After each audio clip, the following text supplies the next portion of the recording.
कृष्णं वन्दे जगद्गुरुम्। यामिमां पुष्पितां वाचं प्रवदन्त्यविपश्चिताः वेदवादरताः पार्थ नान्यदस्तीति वादिनः। कामात्मनः स्वर्गपरा जन्म कर्म फलप्रदां क्रिया विशेष बहुलां भोगैश्वर्य गतिं प्रति। भोगैश्वर्य प्रसक्तानां तया प्रहित चेतसां व्यवसायात्मिका बुद्धिः समाधौ न विधीयते। ये गीता के वस्तुतः ये तीनों श्लोक पाखंड पर बहुत बड़ा प्रहार करता है, भाग्यवाद पर बहुत बड़ा प्रहार करता है। और जो लोग यह इस तरह से किसी को ग्रह नक्षत्र इत्यादि के माध्यम से सुख दुख बताते हैं, उस पर भी बहुत बड़ा प्रहार करता है। यानी श्री कृष्ण जी इस पर आपत्ति जताते हैं। इतना ही नहीं, आपत्ति जताते हुए ऐसा करने वालों को असली किडनैपर, अपहर्ता कहते हैं। चित्त के अपहर्ता। अगर किसी के चित्त का अपहरण कर लिया तो उसको शारीरिक रूप से बिना अपहरण किए ही उसका सब कुछ अपहरण कर लिया। देखिए, बहुत महान श्लोकों में से एक है, हम भारत के लोग भाग्यवादी होने के कारण अपना बहुत कुछ नुकसान करवा चुके हैं और अभी भी करवा रहे हैं। लेकिन श्री कृष्ण जी भाग्यवाद को पूरी तरह से, और ये जो ग्रह नक्षत्र फलित ज्योतिष इत्यादि है, उसका पूरी तरह से खंडन करते हैं कि इसके द्वारा जो हम कुछ यह जानते हैं कि मेरा जो अभी भौतिक सुख चल रहा है या भौतिक दुख चल रहा है, उसका कारण हमारा ग्रह नक्षत्र इत्यादि है। शनि राहु केतु सोम मंगल बुध बृहस्पति शुक्र, जिसको हम नवग्रह कहते हैं, ये सब इत्यादि है। इस पर श्री कृष्ण जी आपत्ति जताते हैं। श्री कृष्ण जी कहते हैं कि ऐसा करने वाले ठग लोग आपको पुष्पिताम वाचम, फलने फूलने वाली बातें, भोगैश्वर्य गतिम प्रति, खूब धन मिल जाएगा, खूब संपत्ति मिल जाएगा, ऐश्वर्य मिल जाएगा, इस ग्रह की पूजा करो, उस नक्षत्र की पूजा करो, इस सब माध्यम से आपको ये सब मिल जाएगा। श्री कृष्ण जी कहते हैं, ऐसा जो भोग और ऐश्वर्य में व्यक्ति को खींच करके ले जाते हैं, कैसे? तो उसको फलने फूलने वाली बातों को कह कह करके, तया प्रहित चेतसाम, इस तरह से उस व्यक्ति के चित्त का अपहरण कर लिया जाता है भाग्य वांचने वाले द्वारा, जिसको आज हम ज्योतिष इत्यादि के नाम से जानते हैं। तो चित्त का अपहरण कर लिया जाता है और भोगैश्वर्य प्रसक्तानां तया प्रहित चेतसां व्यवसायात्मिका बुद्धि समाधौ न विधीयते। और जिसके साथ ऐसा हो रहा होता है, वो समझता है कि मैं कुछ अच्छा कार्य कर रहा हूं, इससे मेरे दिन बदल जाएंगे, दिन पलट जाएंगे। तो श्री कृष्ण जी कहते हैं, समाधौ न विधीयते। मनुष्य की जो पूर्णता है, चाहे वो धन ऐश्वर्य के द्वारा हो, चाहे जो हमारा कर्तव्य कर्म होता है उसके द्वारा हो, समाधौ न विधीयते, उसको वह नहीं पाता है, अर्थात उससे बहुत पीछे रह जाता है। व्यक्ति को तो लगता है कि वह ईश्वरीय कर्म कर रहा है, भगवान ने ये सब कुछ निर्धारित कर रखा है। लेकिन गीता के 5वें अध्याय के 14वें 15वें श्लोक में आपने सुना ये ना कर्तृत्वम न कर्माणि लोकस्य सृष्टि प्रभु ना कर्म फल संयोगम स्वभावस्तु प्रवर्तते। ईश्वर किसी को सुख दुख नहीं देते। मनुष्य और प्रकृति में मनुष्य जैसा करता है और प्रकृति के कुछ कारणों से मनुष्य सुख और दुख को प्राप्त करता है। दुख में सुख है, सुख में दुख है। अब इन बातों को व्यवहारिक रूप में लीजिए। मैं 4-5 उदाहरण आपके सामने रखने जा रहा हूं कि क्या श्री कृष्ण जी जो कह रहे हैं वो सही है। इन सब बातों का कारण श्री कृष्ण जी ने जो एक व्यापार समाज में चल रहा है अध्यात्म के नाम पर, जो अध्यात्म नहीं है, श्री कृष्ण जी कह रहे समाधो न विधीयते। तो क्या किया गया कि ऐसी महान पुस्तक का उद्देश्य मरने के बाद किसी के कान के पास बैठकर पढ़ने का बना दिया गया। जो पुस्तक कप कपाते थरथराते अर्जुन से गांडीव उठवा लिया, हथियार उठवा लिया हाथ में, उस पुस्तक का प्रयोजन किसी के मर जाने के बाद कान के पास बैठकर पढ़ने का हो गया। बहुत बड़ा धोखा हुआ। जो इस सब तरह की चीजें और बहुत इन सब तरह की बातों के लिए किताबें भी लिख दी गई, लेकिन यह गीता के अनुयायियों के साथ और देश के साथ बहुत बड़ा धोखा था। इसलिए अब एक तरफ तो श्री कृष्ण जी की ये बातें हैं, अब 4-5 उदाहरण ले लीजिए। पिछला T20 वर्ल्ड कप इंग्लैंड में था।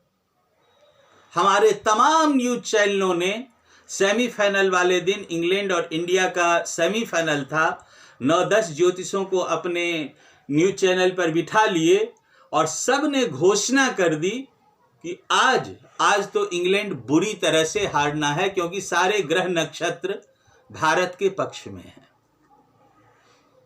हुआ क्या? जो बुरी तरह से इंग्लैंड को हारने की भविष्यवाणी की गई, इतनी बुरी तरह से हार नहीं सकते, वो भारत हारा और 10 विकेट से हारा उस सेमीफाइनल वाले दिन। तो श्री कृष्ण जी जो कह रहे हैं और हमारे ज्योतिष जो कहते हैं, उसमें एक उदाहरण। दूसरा, अभी वनडे वर्ल्ड कप बीता है, फिर वही खेल सुबह सुबह जिता दिया इंडिया को सारे न्यूज चैनल पर ज्योतिषों ने बैठ करके। रिजल्ट क्या हुआ आप सबको याद होगा, महीना भर पहले की बात है। तो 2 उदाहरण आपने देखा, 2 उदाहरण और दे रहा हूं।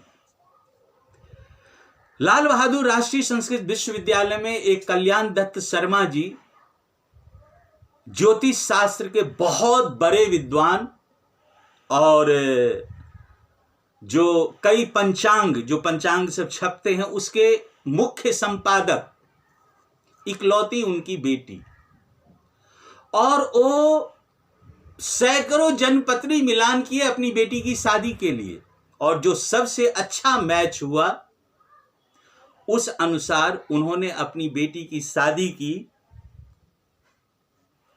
6 महीना के अंदर उनकी बेटी विधवा हो गई।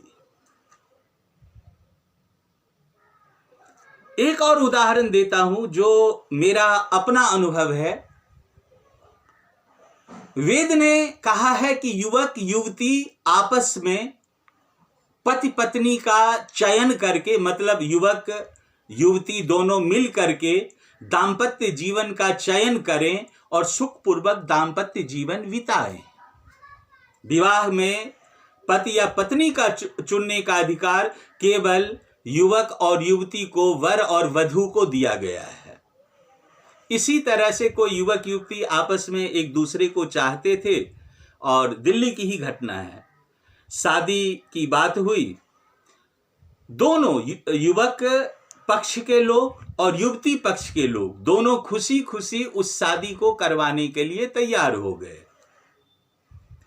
अब जो युवती की मां थी, जो वधू की मां थी, जो होने वाली वधू थी, उसकी मां ने ज्योतिष को बुला करके अपनी बेटी और होने वाले दामाद के जन्मपत्री का मिलान किया। बस वहां पर मंगला मंगली वाली बात आ गई कि एक मांगलिक दोष है और एक बिल्कुल ही नहीं है। तो ज्योतिष महाराज ने कहा कि ये शादी 6 महीना से अधिक नहीं चलेगी, बशर्ते उन्होंने 3 महीना कहा था। 3 महीना से अधिक दोनों में से किसी एक की मृत्यु हो जाएगी। अब जो सब कुछ हंसी खुशी हो रहा था उस परिवार में, उस बेवकूफ ज्योतिष की बातों को लेकर के वहां पर रोना धोना मच गया कि अब तुम जाओ, दोनों भाग के शादी कर लोगे तो कर लो, हम शादी नहीं कराएंगे। मैं अपनी बेटी को विधवा नहीं देखना चाहती। संजोग से उस परिवार को जानने वाला कोई मुझे जानता था, उसने मुझे बुलाया और उस ज्योतिष को भी बुलाया गया। और मैं भी, ऐसी बात नहीं है, जो संस्कृत पढ़ा हूं तो ज्योतिष भी जानता हूं। मैंने ज्योतिष के टर्म्स एंड कंडीशन पर उसके साथ बात करना शुरू किया और मैंने संस्कृत में बात करना आरंभ किया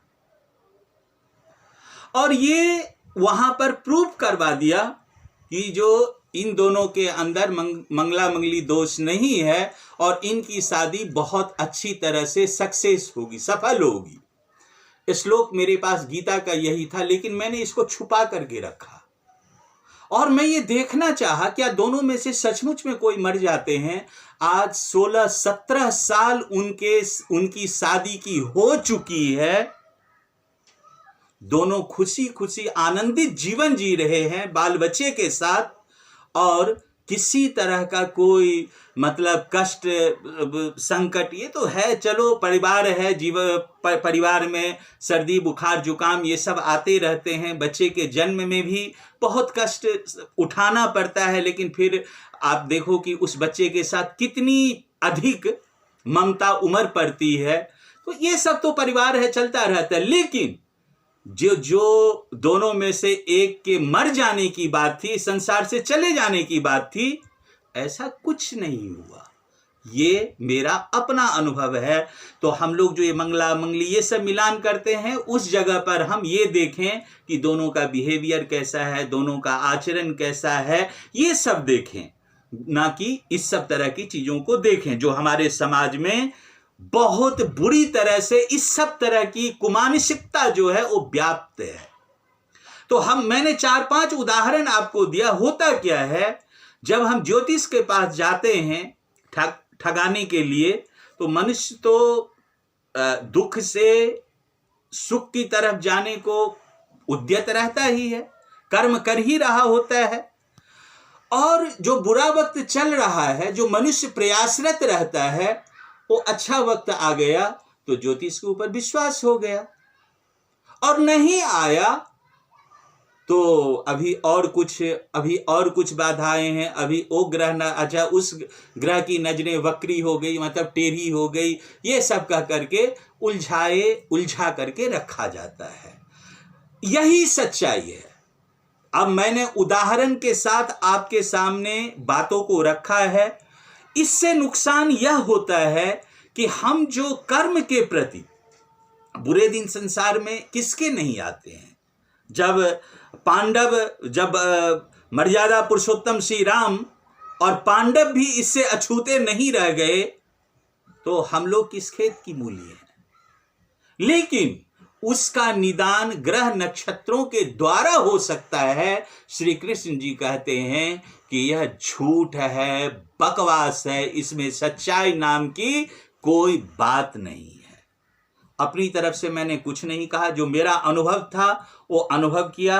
अभी जो आंखों देखी हाल ये सब हमने देखा है, वो मैंने आपके सामने बोला है। और गीता के इन 3 श्लोकों का क्या अर्थ है वो मैंने आपको बताया है कि श्री कृष्ण जी ग्रह नक्षत्र भाग्यवाद इत्यादि को पाखंड मानते हैं, ठगी का धंधा मानते हैं, और ऐसा करने वालों को किडनैपर, वो भी चित्त का किडनैपर, चित्त के अपहर्ता, बिना शरीर के अपहरण किए हुए ही मनुष्य का सब कुछ अपहरण कर लिया गया, ऐसा श्री कृष्ण जी बताते हैं। तो आज हम सब ने इन श्लोकों को सुना और इससे हमें यही प्रेरणा मिलती है कि हम अपने कर्तव्य कर्म पर विश्वास करें, और ये जो भाग्यवाद इत्यादि है, जो हम ग्रह नक्षत्र इत्यादि की तरफ मतलब भटकते रहते हैं, इनसे हम बचें और हम समाधिस्थ अर्थात जो मनुष्य की पूर्णता है जीवन में सुखों को भोगते हुए, और जो हमारा अंत जीवन का होता है मृत्यु, जातस्य ही ध्रुवोन्मृत्यु, भगवान श्री कृष्ण कहते हैं कि जन्म जिसने लिया है उसका मृत्यु निश्चित है। तो मृत्युता तक हम प्रस्थान करते हैं, तो शरीर के शारीरिक कर्तव्य कर्म के द्वारा शारीरिक सुखों को भोगते हुए समाधिस्थ अर्थात मोक्ष की तरफ हम बढ़ें, और ऐसा ना करके इन सब माध्यमों से जो सोचते हैं मैं अच्छा काम करता हूं, श्री कृष्ण जी कहते हैं वस्तुतः वो कभी अपने जीवन को सुखी तरह से सुखमय जीवन नहीं बिता सकते। तो आज इस श्लोक का इन श्लोकों के व्याख्या को यही संपन्न करता हूँ। पुनः किसी श्लोक को लेकर के आपके सामने उपस्थित होऊंगा। तब तक सभी को सादर प्रणाम। कृष्णं वंदे जगद्गुरुं।